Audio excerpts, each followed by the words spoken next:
আস্তে আস্তে মুখে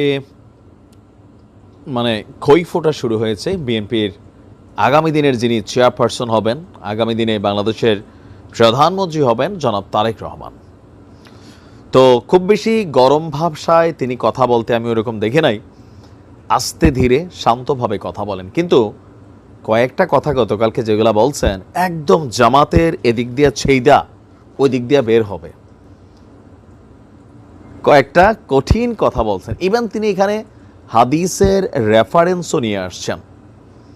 আচ্ছা, হাদিসের রেফারেন্সটার আগে গেল কয়েকদিন আগে জামাতের আমিরের একটা কথা থেকে আমরা শুরু করতে চাই। শফিক সাহেব তিনি বলছিলেন যে আপনার বাংলাদেশে সেনাবাহিনী এবং জামাত ইসলাম এই দুইটা দলই দেশপ্রেমিক আছে। এই কথাটার বিপরীত অর্থ কি? আর কোনো দল এই দেশে দেশপ্রেমিক না। এটা নিয়ে দুই দলের মধ্যে বাদানুবাদ হয়েছে, কথাবার্তাও হয়েছে। এরপরে মাঝখানে অন্যান্য ইস্যুতে যখন একদল আরেক দলকে দোষছে, বিএনপি তখন একটা প্রশ্ন করছিল যে আচ্ছা ৭১-এ তোমাদের ভূমিকা কি ছিল? এখন ৭১-এ জামাতের ভূমিকা বিতর্কিত ছিল, এটা অস্বীকার করার তার কোনো সুযোগ নেই, তাই না? তো জামাত এটা নিয়ে নমনীয়তা এখনও পোষণ করে নাই, তারা বরঞ্চ পাল্টা চ্যালেঞ্জ ছুড়ে দিয়েছে। ঠিক তখনই জনাব তারেক রহমান তার জায়গা থেকে শান্তভাবে একটা হাদিস বলছেন যে পবিত্র হাদিসে আছে কি, দেশপ্রেম ইমানের অঙ্গ। দেশপ্রেম কিসের অঙ্গ? ইমানের অঙ্গ। তো জামাত কি আসলে দেশপ্রেমিক? তিনি তার বক্তব্যের একাংশে বলছেন ১৯৭১ সালে একদল মানুষকে যুদ্ধের মধ্যে ঠেলে দিয়ে ভারতে চলে গেছে, তিনি এখানে আওয়ামী লীগের কথা বুঝাইছেন। আরেক দল মহান স্বাধীনতা যুদ্ধের বিরোধিতা করছে, বাংলাদেশের স্বাধীনতার বিরোধিতা করছে, কিন্তু দেশের সব সংকটে মানুষের পাশে ছিল বিএনপি। তাই মানুষ এখনও বিএনপির উপর আস্থা রেখেছে। জনগণ বিশ্বাস করে যে আগামীতে ভালো কিছু করতে হলে বিএনপির নেতৃত্বেই হবে। গতকালকে তিনি তার একটা বক্তব্য দিয়েছেন একটা অনলাইন প্ল্যাটফর্মে।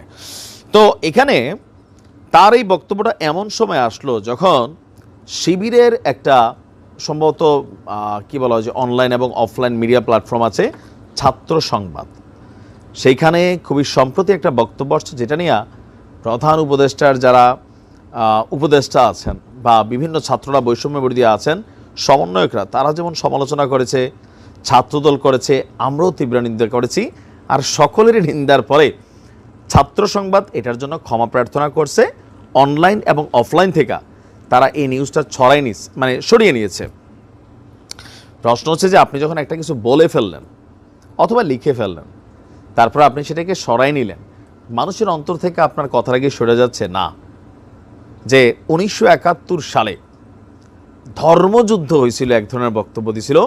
আর বাংলাদেশের অনেকেই সেই যুদ্ধের মধ্যে না বুঝা এরকম একটা বক্তব্য ছিল যে যুদ্ধে অবতীর্ণ হয়ে গিয়েছিল। সেটা নিয়ে যখন আন্দোলন চলছে, আলোচনা চলছে, সমালোচনা চলছে, এর মাঝখানে তারেক রহমান তিনি আবার জামাতের জায়গা মতোই কিন্তু তিনি টাচ করছেন যে ৭১ সালে জামাত ইসলাম স্বাধীনতার বিরোধী শক্তি হিসাবে কাজ করেছে। সুতরাং এদেশে প্রকৃত একটা দেশপ্রেমিক দল থাকলে সেইটা হচ্ছে বাংলাদেশ জাতীয়তাবাদী দল। তিনি বলছেন যে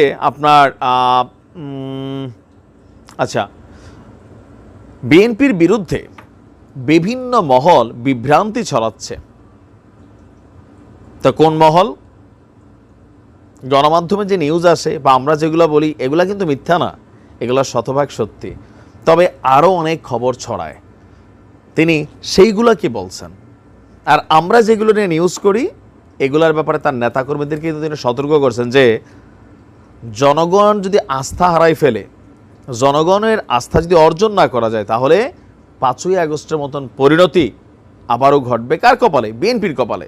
এগুলো তিনি কনসার্ন করছেন, কিন্তু এর বাহিরেও তিনি বলছেন বিএনপির বিরুদ্ধে বিভিন্ন মহল বিভ্রান্তি ছড়াচ্ছে, কিন্তু মানুষের আস্থা ধরে রাখার দায়িত্ব তৃণমূলের নেতাকর্মীদের। তো ৩১ দফার বাস্তবায়ন করবেন আর সংস্কারও তিনি করবেন বিএনপি ক্ষমতায় গেলে, এমনকি নির্বাচনটা খুব দ্রুত দেওয়ার জন্য সরকারকে আহ্বান জানিয়েছেন। এই প্রথমবারের মতন সম্ভবত জনাব তারেক রহমান দীর্ঘদিনের মিত্র জামাতের বিরুদ্ধে হাদিস থেকে টেকনিক্যালি তিনি জামাত একাত্তরে যে বাংলাদেশের স্বাধীনতার বিরোধিতা করেছে সেটাকে আলোচনায় তুলে এনেছেন এবং হাদিস অনুযায়ী দেশপ্রেমিক ইস্যুটার একটা জবাব তিনি দিয়েছেন। এখন দেখা যাক জামাত আবার এই বিষয়টাকে কিভাবে ডিল করে। ভালো থাকুন।